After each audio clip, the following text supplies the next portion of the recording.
আসসালামু আলাইকুম। Hello lovely ভিউজার্স, দেশ ও দেশের বাইরে সবাইকে ওয়েলকাম টু আত্তুর কুকিং স্টুডিও। আজকে আপনাদের মাঝে নিয়ে এসেছি একটি সুইট বা ডেজার্ট রেসিপি, যেটার নাম হচ্ছে মালাই শাহী টুকরা। সো দেখতেই থাকুন কিভাবে কি করছি। আর ভিডিওগুলো ভালো লাগলে অবশ্যই রিকোয়েস্ট রইল একবার হলেও ট্রাই করে কমেন্টে জানাবেন।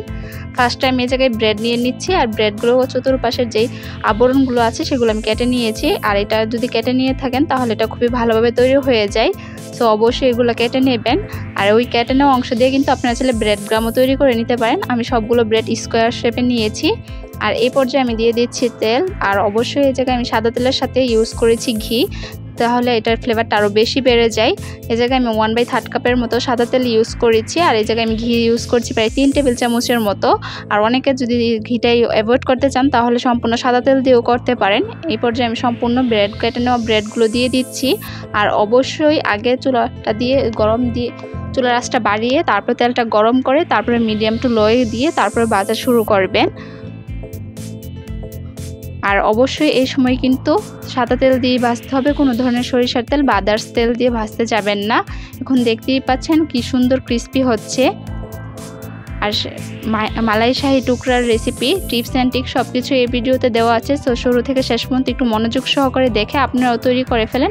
হুবহু আমার মতোই আপনাদের টেস্ট আসবে। আর অনেকে বলেন যে আপু এরকম টেস্ট আসে না, তাদেরকে বলছি আমার ভিডিওটা শুরু থেকে শেষ পর্যন্ত দেখে ঠিক সেরকমভাবে ট্রাই করেন। এখন আমার এগুলো ভাজা হয়ে গেছে, আমি তুলে নিয়েছি একটা বাটিতে। অবশ্যই বাটিতে টিস্যু পেপার দিয়ে নেবেন, তাহলে এক্সট্রা যে তেলটা আছে এটা বের হয়ে যাবে। এই জায়গায় আমি শিরাটা করে নিচ্ছি, যেগুলো শাহী টুকরাগুলো যে ভিজিয়ে দিব সেই শিরাটা। এর জন্য আমি এই জায়গায় দিয়েছি প্রায় 1 কাপের মতো পানি। যতটুকু চিনি দিবেন তার থেকে ডাবল পরিমাণ পানি দিবেন। এই জায়গায় আমি 1/2 কাপ চিনি ইউজ করছি, এর জন্য 1 কাপ দিয়েছি পানি। আর এই জায়গায় দিয়েছি তেজপাতা আর কালো এলাচ জাস্ট ফ্লেভারের জন্য। এখন খুব ভালোভাবে হাই হিটে দিয়ে এটা শিরা করে নিচ্ছি। আর শিরার কালারটা কিন্তু যখনই দেখবেন যে লালচে লালচে, তখনই বুঝবেন যে শিরাটা হয়ে এসেছে। আর আপনারা কি কি ভিডিও চান কমেন্টে জানাবেন, ইনশাল্লাহ আমি দেওয়ার ট্রাই করব। আর চুলার আঁচটা হাই হিটে থাকলে চিনিটা তাড়াতাড়ি গলে যাবে। আর ভিডিওটা যদি কোনো ধরনের প্রবলেম হয়ে থাকে বা ভয়েসে প্রবলেম হলে তাহলে অসংখ্য আপনাদের কাছে দুঃখিত। তো দেখতেই পাচ্ছেন কিভাবে বাবলস উঠছে। আর কালারটাও কিন্তু চেঞ্জ হয়ে এসেছে, প্রায় লালচে হয়ে এসেছে। আর তখনই কিন্তু শিরাটা আমার হয়ে এসেছে। এখন কিন্তু আমার শিরাটাও হয়ে এসেছে প্রায়। এখন আমি সবগুলো তেজপাতা আর যেগুলো তুলে নিব, কারণ এটা রাখলে অনেক সময় কামড়ে পড়ে যায়, তার জন্য এটা তুলে নেওয়াটাই ভালো। জাস্ট ফ্লেভারের জন্য দিয়ে দিতে পারেন। আর অনেকে চাইলে এই জায়গায় এলাচের পরিবর্তে আপনার এলাচ পাউডারটাও ইউজ করতে পারেন।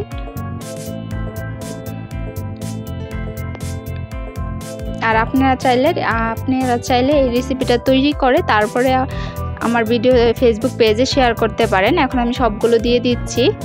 আর এটা আমি স্কোয়ার শেপে করে নিচ্ছি। আর আপনারা চাইলে এটা যে কোনো শেপে দিয়ে নিতে পারেন। এখন সবগুলো আমি ভিজিয়ে নিচ্ছি। এই পর্যায়ে কিন্তু চুলাটা নেবানো থাকবে, যখন নাকি একটু কুসুম গরম থাকবে সেই পর্যায়ে আমি যেই ভাজা যেই ব্রেডগুলো ছিল সেগুলো দিয়ে দিব। দিয়ে কিন্তু বেশিক্ষণ রাখা যাবে না, বড়জোর 1 থেকে 1.5 মিনিটের মতো, তারপর আমি তুলে ফেলবো। তা না হলে কিন্তু এটা একদম গলে যাবে। আর এখন কিন্তু আমি সবগুলো তুলে ফেলছি। আর এটা কিন্তু একটু কুসুম গরম হওয়ার কারণে কিন্তু হাত দিয়ে তুলে নেওয়া যাচ্ছে, না হলে কিন্তু এটা সম্ভব ছিল না। আর এখন আমার যে মেন মিক্সচারটা সেটা করে নেব, যেই মালাইয়ের সেই শাহী টুকরার মালাইটা তৈরি করে নেব। এই জায়গায় আমি দিয়ে দিচ্ছি 1 লিটারের মতো দুধ, আর দিয়েছি পরিমাণ মতো লবণ। আর লবণটা কিন্তু সব খাবারেই লাগে। আর এই জায়গায় আমি দিয়ে দিচ্ছি টেস্টটা বাড়ানোর জন্য কনডেন্স মিল্ক 3 টেবিল চামচের মতো। আর কনডেন্স মিল্ক দেওয়ার কারণে কিন্তু মিষ্টিটা বেড়ে যায়। অনেকে চাইলে সম্পূর্ণ কনডেন্স মিল্ক দিয়েও করতে পারেন, বা কনডেন্স মিল্কটা অ্যাভয়েড করে চিনি দিয়েও করতে পারেন। আমি দুটো ইউজ করেছি। সো কনডেন্স মিল্কটা দেওয়ার পর আমি এই জায়গায় চিনি দিয়ে নিচ্ছি। চিনি প্রায় 2 চামচের মতো দিয়েছি, দিয়ে খুব ভালোভাবে মিশিয়ে নিচ্ছি। আর দুটাই যদি ইউজ করেন তাহলে এটার ফ্লেভারটা আরও বেশি বেড়ে যায়। আর আপনারা কি কি ভিডিও চান কমেন্টে জানাবেন, ইনশাল্লাহ আমি দেওয়ার ট্রাই করব। আর এখন আমি যে কাস্টার্ডের মিশ্রণটা সেটা দিয়ে দিচ্ছি। কাস্টার্ডের মিশ্রণটা আমি তৈরি করেছি 4 টেবিল চামচের মতো লিকুইড দুধ, 1 চামচের মতো কর্নফ্লাওয়ার, আর 1 চামচের মতো কাস্টার্ড পাউডার, আর জাস্ট একটু ইয়েলো ফুড কালার দিয়ে দিচ্ছি। এটা দেওয়ার কারণে কিন্তু আরও বেশি সুন্দর হয়ে যায় মালাইটা, আর দেখতেও খুব লোভনীয় লাগে। আর যে জিনিসটা দেখতে অ্যাট্রাকটিভ হয়ে থাকে সেই জিনিসটা খেতেও তো খুবই ভালো লাগে। সো আমি এখন এটা দিয়ে দিচ্ছি। এই জায়গায় একটু কালার কম হয়েছিল, তারপরে আমি আবার কালারটা দিয়ে তারপর আবার মিশিয়ে নিচ্ছি। আর এখন কিন্তু দেখতেই পাচ্ছেন পারফেক্ট কালার এসেছে। কালারটা মেন দেওয়ার কারণ হচ্ছে অনেকে কিন্তু কাস্টার্ড পাউডারের স্মেলটা নিতে পারে না, কিন্তু এটা তো কাস্টার্ডও দেওয়া লাগবে, তা না হলে কিন্তু শাহি টুকরাটা হবে না। যার কারণে আমি কাস্টার্ড পাউডারটা দিয়ে 1 চামচের মতো তারপর আমি এই জায়গায় কালারটা ইউজ করছি, তাহলে এটার কালারটা আরও বেশি সুন্দর আসে আর খেতেও খুবই টেস্ট হয়ে থাকে। আপনারা চাইলে এই জায়গায় জর্দার কালারও ইউজ করতে পারেন। আর এখন কিন্তু এটা ঘন হতে থাকবে, কর্নফ্লাওয়ারটা দেওয়ার কারণে আরও বেশি ঘন হয়ে থাকবে। আর এই পর্যায়ে চুলার আঁচটা মিডিয়াম টু লোই রাখবেন, কারণ যে কোনো সময় নিচে লেগে যাওয়ার সম্ভাবনা থাকে, অনবরত নাড়াচাড়াই করানো লাগবে। আর এটার থিকনেসটা কিন্তু আপনারা দেখতেই পাচ্ছেন, আমি কিন্তু চামচ দিয়ে দেখিয়ে দিচ্ছি যে থিকনেসটা কতটুকু হয়েছে।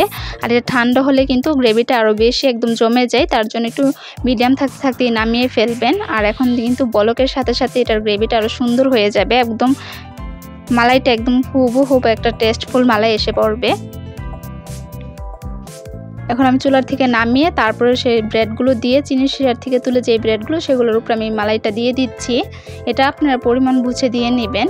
আর এটা কিন্তু খেতেও খুব মজা হয়ে থাকে, তার জন্য আপনাদের কাছে রিকোয়েস্ট রইল একবার হলেও ট্রাই করবেন। আর ভিডিওগুলো ভালো লাগলে অবশ্যই লাইক কমেন্ট শেয়ার এবং সাবস্ক্রাইব করে নোটিফিকেশনটা অন করে যাবেন। যারা ফেসবুক পেজ থেকে দেখছেন অবশ্যই ফেসবুক পেজটাকে ফলো দিয়ে একটা লাইক দিয়ে একটা শেয়ার দিয়ে যাবেন। এখন আমি চতুর্দিকে দিয়ে দিচ্ছি। আর দেওয়ার পরে কিন্তু অবশ্যই এরকম মিষ্টান্ন ডেজার্টটা একটু ফ্রিজে রেখে তারপরে ট্রাই করে দেখবেন, ঘন্টাখানেক ফ্রিজে রাখবেন। আর খুবই মজা হয়ে থাকে। গেট টুগেদার বা ওয়ান ডে পার্টিতে কিন্তু আপনারা এটা অনায়াসেই তৈরি করে নিতে পারেন, বা বাড়িতে মেহমান আসলে মিষ্টান্নর মধ্যে এটা মাস্ট বি রাখবেন। তো এটা কাস্টার্ড আমার কিন্তু মালাইটা দেওয়া শেষ। আর এটা মালাইটা কিন্তু আমি একটু অন্যরকম করে করেছি, যেহেতু এটা মালাই শাহি টুকরা, তো দেখতেই পাচ্ছেন আমি একটু কিছু অন্যরকম জিনিস ইউজ করছি। আর এই জায়গায় জাস্ট গার্নিশনের জন্য আমি কাজু এবং কাঠবাদাম দিয়ে নিচ্ছি। আর তাহলে আজকে এতটুকুই বিদায় নিচ্ছি। নতুন কোনো ভিডিও নিয়ে আবার আপনাদের মাঝে হাজির হব। ধন্যবাদ সবাইকে। আসসালামু আলাইকুম। আল্লাহ হাফেজ।